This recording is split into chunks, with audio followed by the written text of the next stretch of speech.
తీసుకొని ఆడి వెనక మళ్ళీ తరగంట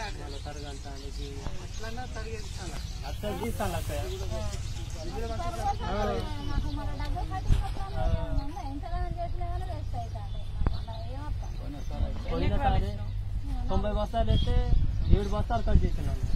90 బస్తాలు 7 బస్తాలు 7 బస్తాలు కటింగ్ 18 కిలోల చొప్పున కట్ చేస్తాం.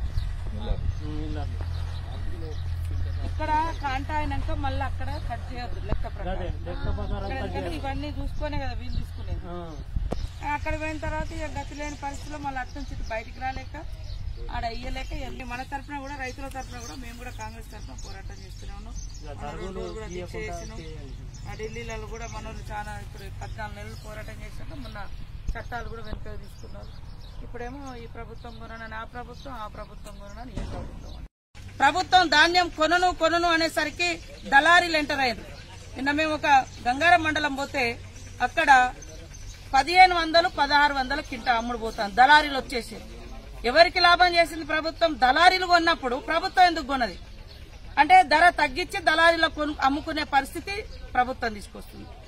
ఎంత తాలు పోయినా పర్వాలేదు, తాలు తగ్గిస్తే 18 కిలోలు 20 కిలోలు తాలు పేరుతోటి మరి మిల్లర్లు దోచుకుని ప్రభుత్వం వాళ్ళకి అమ్ముకోమని చెప్పేస్తుంది.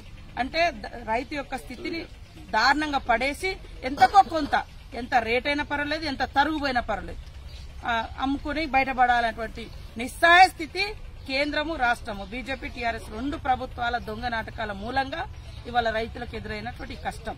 రైతులు కూడా అర్థం చేసుకోండి. కాంగ్రెస్ పార్టీ వాళ్ళ తరఫున పోరాడుతుంది. రైతుల ఆత్మస్థైర్యంతో పోరాడి సాధించుకోవాలి తప్ప ఆత్మహత్యల వైపు పోవద్దని ఈ సందర్భంగా వాళ్ళకు మేము కోరుతాం.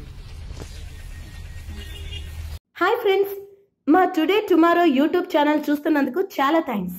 మరిన్ని లేటెస్ట్ వీడియోస్ కోసం వెంటనే సబ్స్క్రైబ్ చేయండి. అలాగే ఈ బెల్ ని కూడా రింగ్ చేసేయండి. మా నోటిఫికేషన్స్ అన్ని మీ మొబైల్లో వస్తాయి. అలాగే మా వీడియోస్ మీకు నచ్చితే లైక్ చేయండి, షేర్ చేయండి, నచ్చకపోతే కామెంట్ చేయండి.